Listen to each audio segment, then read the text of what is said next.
position in the exchange. Probably, yeah. This is. I assume that they're probably going to being at a goalkeeper, so that they're just playing with 3 goalkeepers or something like that. As you remember, a couple of years ago, it was still a rule just to play with 11 players. So it's not so long that we have 12 players in a It spot. started. Yeah. It was a clear. Yeah. Oh, so Flipper's coming over, and they've got the bottom of the pool. Yeah. So this is typical for Flipper. You can see their attacks from the open side. They're coming hard from the ground. So far, Singapore is doing it quite well, you know. But as we can see here, number 10, Isper Kim is waiting for the pass. He's a meter away from the basket. We can see here Rasmussen, the number 14, in position. But there's inside. The problem there was that Singapore players who were trying to forecheck, they were all pushed up. Yeah. So they didn't have any leverage from the bottom of the pool. Yeah. And then you've got these bigger, stronger guys underneath. It was just a matter of a few seconds, actually, and it's going to go on like this.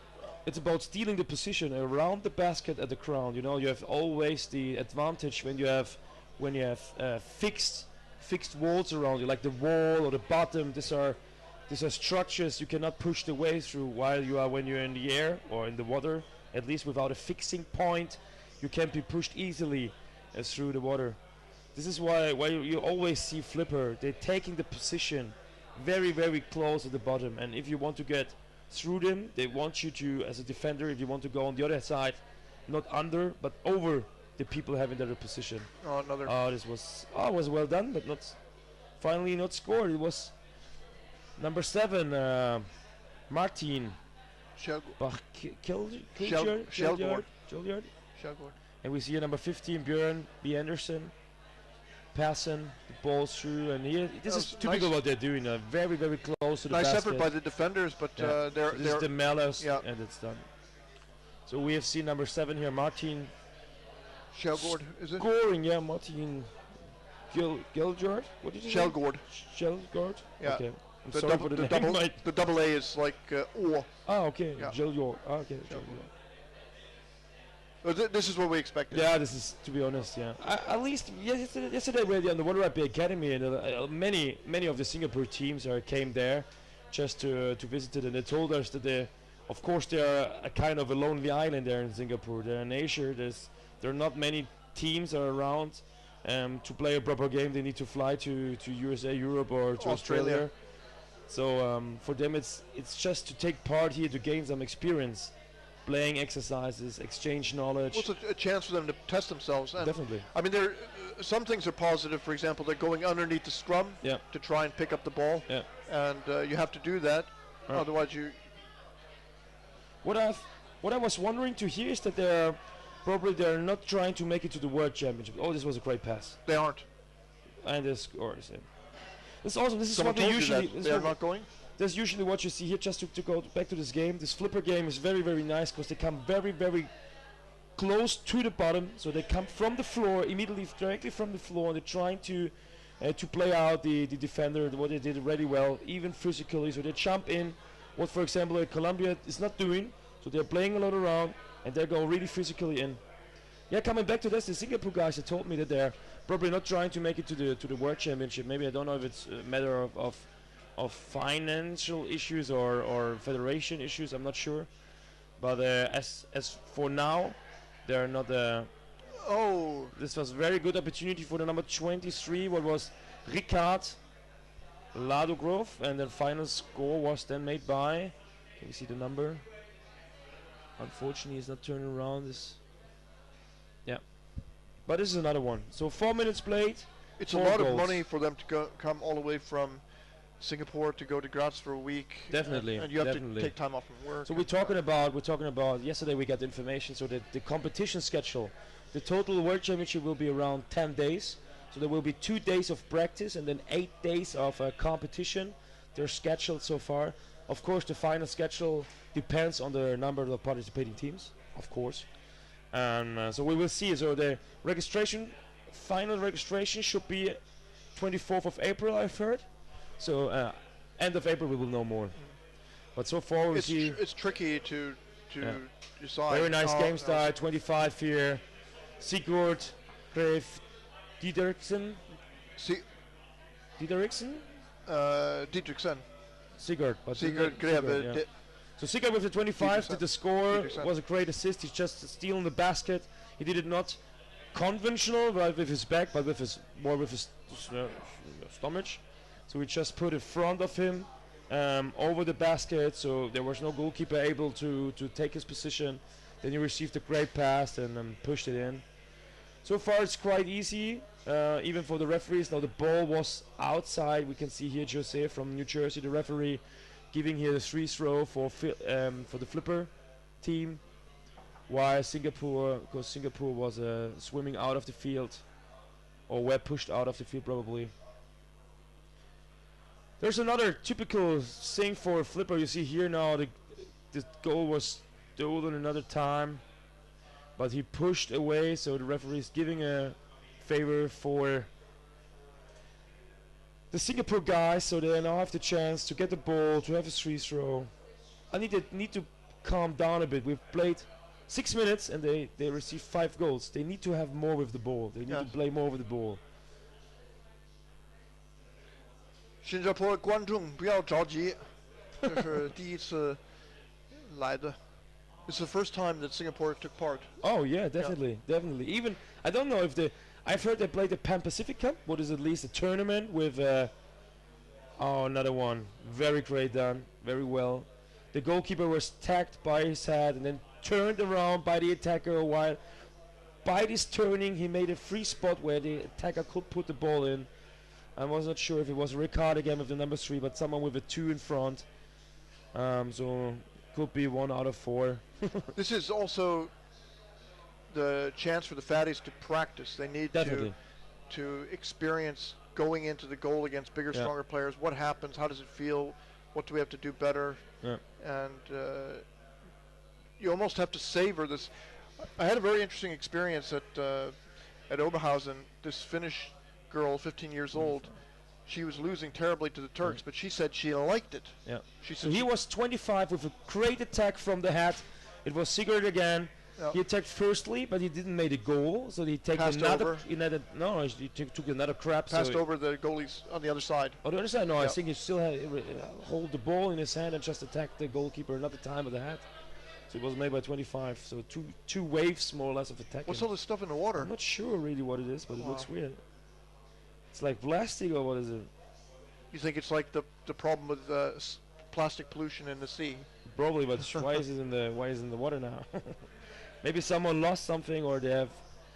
I'm not sure. Somebody blew up, and that's blew up, like, or maybe part of the jerseys. I'm not sure.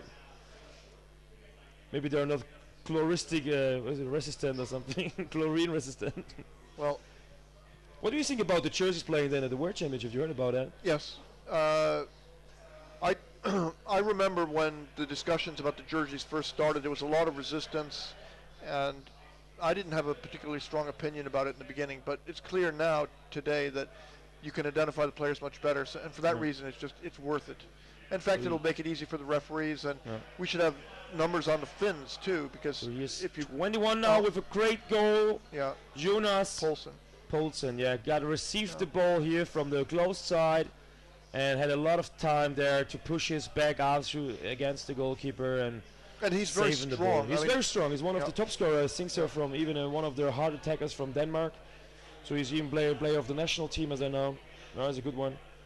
But do you know, it was quite great. I remember when I've seen the first team I've seen playing with jerseys was the Russian team at the junior championship international in 2007. This was the first time they brought their. It was pioneered by the Russian, by Beta Moscow. By Anton Shurtin and Viktor Krylov.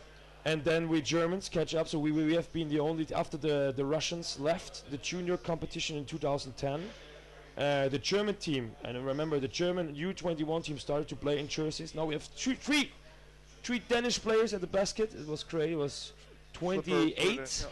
Who is Bastian Davidson, who scored here the 8-0.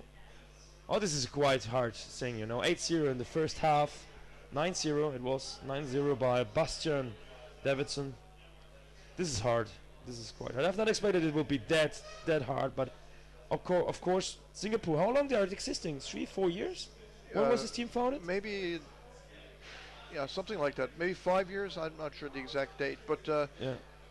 Yesterday we made a small question. key is one person had a tremendous impact on the game, learning about it in. Oh, number 4 Norway. here, it's Tor Likfunk who made here the 10-0 on the Also halftime. extremely strong guy, and if you're in a scrum with him, it's he's going to take the ball probably 80-90% of the time, even against top players, I think. But coming back to Singapore, I remember, of course, yesterday we had a lot of Singapore guys at the Underwater Rugby Academy, and I made a small questionnaire, like the people stayed in the room, and I asked them, okay, if you have experience 1 to 3 years, go in this corner. If you have experience more than 3 years, go in this corner, or more than 5 years, go in this, more than 10. And it was quite nice to see there was a big group of people just with 1 to 3 years experience, and almost a lot of people are from Singapore. So this was for me like, okay, this probably seems that this team is not that old. No. In terms of, but they told me that they're playing, a lot of their players are underwater hockey players. So a lot of underwater hockey players playing underwater rugby in Singapore too. So they have a lot of players doing both. And they complained yesterday, for example, it was a nice input, that they're a bit wondering that the referee signals are different in underwater hockey in comparison to underwater rugby. And they asked if it may be possible to unique it. To be a unified to make signal it, system. unified. So make one, for example, for attacking the head, I didn't know that they have a quite like making a box around the head. This is what you have in underwater hockey, while we are in underwater rugby touching the head. I didn't have that experience or this knowledge before. So it's great input to have even people from outside bringing here new feedbacks. Of course, for example, for spectators. If you wanted, they can make proposals to change the rules. That's permitted. That's it. If you want to make it more audience friendly, it would be even nice to catch up all underwater sports affine people. For example, someone who is a big supporter of underwater hockey and now watching Singapore playing underwater rugby, is now wondering what is the signal to mean in it. So we should rise down. Have you played hockey before? When I was living in Nice, I lived 1.5 years in south of France. I had the chance to train with a club, and but to be honest, I never really jumped in. So it was like I was more trying to convince the underwater hockey player to try out underwater rugby with me. So I brought a basket to the pool and invited them to another deeper pool and tried to found a team there. Didn't work. It worked. It worked. Unfortunately, when I left, no one wanted to continue it. No. So we had. For 1 year, we had frequently practice. Unfortunately, it was just on Sunday. We had 3 hours, but it was Sunday. And if you live so close to the beach, it's quite hard to convince people to spend Sundays 3 hours in a pool. So it was very hard. We didn't have any chance to get. What's the story with France now that they don't have recognition from? They're fighting hard for it. Like why would there be a question that you can't be recognized? Yeah, the question is at least that they have already underwater hockey and they're quite big in underwater hockey. So I'm not really sure if they really want to support underwater rugby. I think that the biggest issue is that in France you need a certain level of license. So you need a coach license, you need a rescue license to be a responsible person of the pool. And this is something what is our big barriers for some teams. Fortunately I had all this. I fulfilled all those criteria, so it was quite easy for me to fulfill or to found a team. But if it's just based on... Oh, there was another great attack here. Just come back to the game. It's number 12. Score by number 12, second half. Unfortunately, number 12 is not on our team list. I don't know who it is. Because we don't have a number 12 on the flipper list. Maybe we really need to ask the teams to actual or to update their team lists, because we had the same in the couple of last games. What we'd have to do is go and get the referees. But it was number 12 so far, yeah. So we see here, of course, Singapore tries to get on the other side of the field, but it's very, very hard for them. You see here the physical Danish players attack them heavily, so now they get a foul with a free throw. Here it was like hitting. This is what the referee is showing here, like hitting the ball or hitting the hand, what is not allowed. Free throw, close to the basket. Free throw, yeah. So there's a pass. I'm not really sure if the players are playing open-handed or with physically holding the ball. So something between. but of course the ball loses. You see the Danish team, they're attacking so hard. This was a great defense, but number 22 Jonas, he missed the first spot. The defender, the goalkeeper, really made a good defense work, but Jonas didn't stop. He tried another one, another wave, and in the second wave Jonas van Poulsen scored here the 12-0. So to go back to the question of France, that when you organized this play with the Underwater Hockey Club in Nice, did they register any? They are all members of the federation. They are members of the federation. You know, the biggest club in France so far is Bordeaux. Yes. So they're doing a lot of effort in Bordeaux. We have another team in Toulouse. You have probably there's a training group in Paris, as I heard. So there are a couple of teams already. The issue is they need to found a league. This is a requirement. Here was a rather great goal from Flipper, and we have not seen the number, unfortunately. Was but it it's Rasmussen? 13-0. I don't know. Was it Rasmussen? I don't know. Could have. They had 3 players coming on the bottom, so that was an easy opportunity to score. Definitely. This is now the score is now just to say already. the game. Of course, Singapore tries here to put a lot of effort in scoring, but on the other hand, this gives a free spot. Like when they're not making the goal, they're all coming back to the surface, while the Danish players are staying at the bottom, and you see it here right now. They're staying at the bottom. They're not going up. Now, right now here, because there's a free throw, they need to stop. There's another favor for the Danish players, but you can see it immediately. When they're getting the ball, they're loose. They're kicking themselves away from the basket, but not in the direction of the surface. They stay close to the bottom like magnets, and they're going through to the direct way from basket to basket. What is the shortest distance, of course, immediately to attack. And this pool is not that big, so it's not that big. It's 12.5 meters probably. So going all the way on the bottom from should be possible everybody for can everyone. do it. Yeah. And there's another great pass. Number 1 pass to number 12. So Henrik Kars pass to this number 12. We don't know who it is because it's not on our list. A secret player probably. Free throw. Free throw for Singapore again. Not very many penalties so far today. People sent off. No, it's just one. The Turkey, Vienna against Turkey, there was a penalty. I've seen that. Yeah, it was quite good. But usually, I think that the referees here in this, you can say more or less clear matches. So you see here the number, is it number 7 or number 9? Number 9. Here you see the captain, Marcus. I think it's Chua, talking to his team, explaining, guys, yeah, you need to come together, you need to fight. They don't want to give it away without fighting. So you have 11 players here from Singapore. They're very brave hearts here, fighting against Flipper. Well, one of the things that you could say in favor of Singapore is that when they go into the goal, they're trying. They're trying. And that's very intimidating to go against these larger players. But you can't score if you don't go in. But you know, on the other hand, I assume they would have received less scores if they would more be focused and defending instead of attacking. Of course, they're definitely trying to make the first ever goal at the Champions Cup. But of course, the result right now is 13-0, what is very high. Well, we spoke about that, whether they would score at all. Yeah.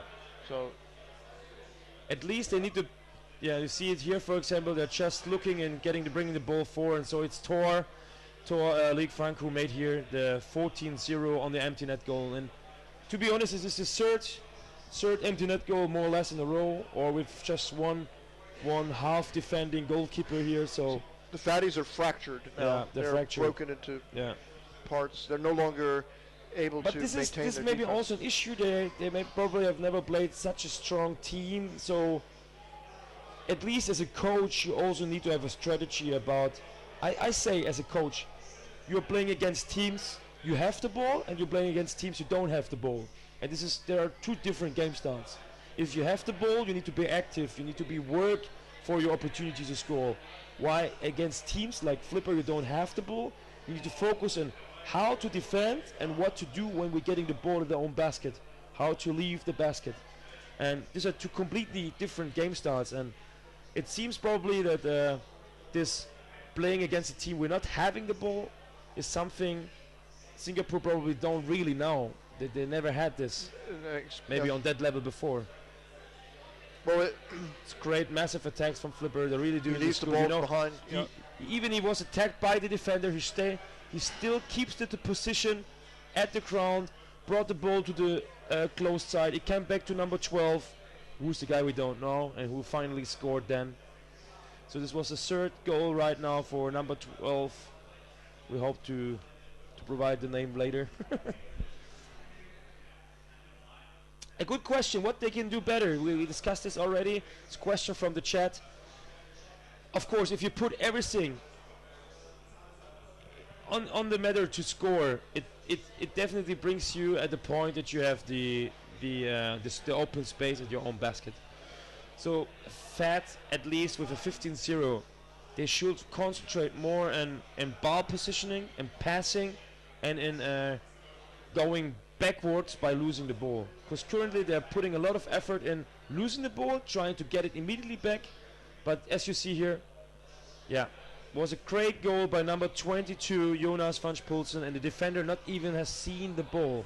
They need to be more concentrated, more focused in defending and not touching the ball, but keeping the ball away from the basket. This could have maybe... The backs have to have their fins up. I would say that is one thing that they're missing. The Fatties are not able to protect their goal well enough. Yeah, the issue is, and this is what you really said, you need your feet. As soon as the Flipper players are touching the basket with their body, with or without the ball, they are very, very dangerous. You need to stop them at the level of your feet. So you need to be at your basket and keeping them away with your feet. And this is the distance where you can play the amount probably. But this is now another one. Oh, Jonas. This was a crazy one, but he made it finally in. The amount of energy that the back expends to defend with their feet is far lower.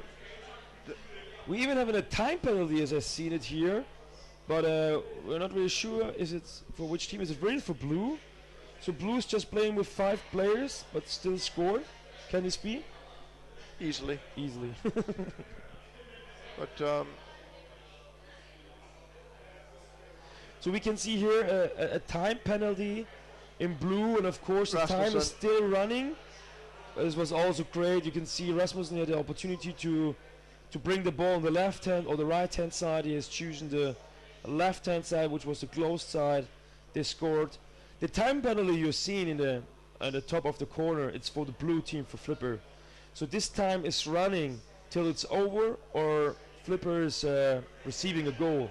But as you see, so it's like 6 Singapore players against 5 Flipper players, and they got 2 goals. What is not very good. And this is another one. So this is the opportunity to make the 3rd goal here. And you see Singapore Flipper is very massive. Another goal. Very, very massive. So this is 3rd goal in they received in power play. 22 seconds left for the power play. Yeah. So this should be a favor for Singapore, but it seemed that it turned out that they, by swimming forward, they completely gave up their defense.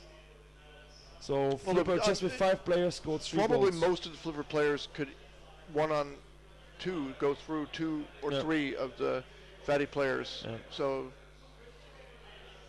now we see this large drives. There's nobody and even there. You see this group attack. The first player here, you see the first player here is diving up now. He was just bringing the ball and pass it to number 23, was on Ricard Grove, and then he not turned back to the surface. He just stayed there at the bottom and made the block. So he was bringing the ball in. He remained as a block, and he gave the best spot and opportunity for Ricard here to score the 20th goal of this match. Yeah, staying down makes a big difference. You're a pass alternative, and you block the defenders from taking any position. Yeah, so here's the game is over. The result is 20-0 for Flipper, and the first match of Fat UVR, the team of Singapore, was tough. They had even they had the finalist of the last year's Champions Cup, so one of the best club teams we have in the world. So this is a very, very hard starting game and starting spot for such an for the newcomer of this tournament. I'm going to quickly grab a coffee before the start of the next match. No problem. So we are right now here seeing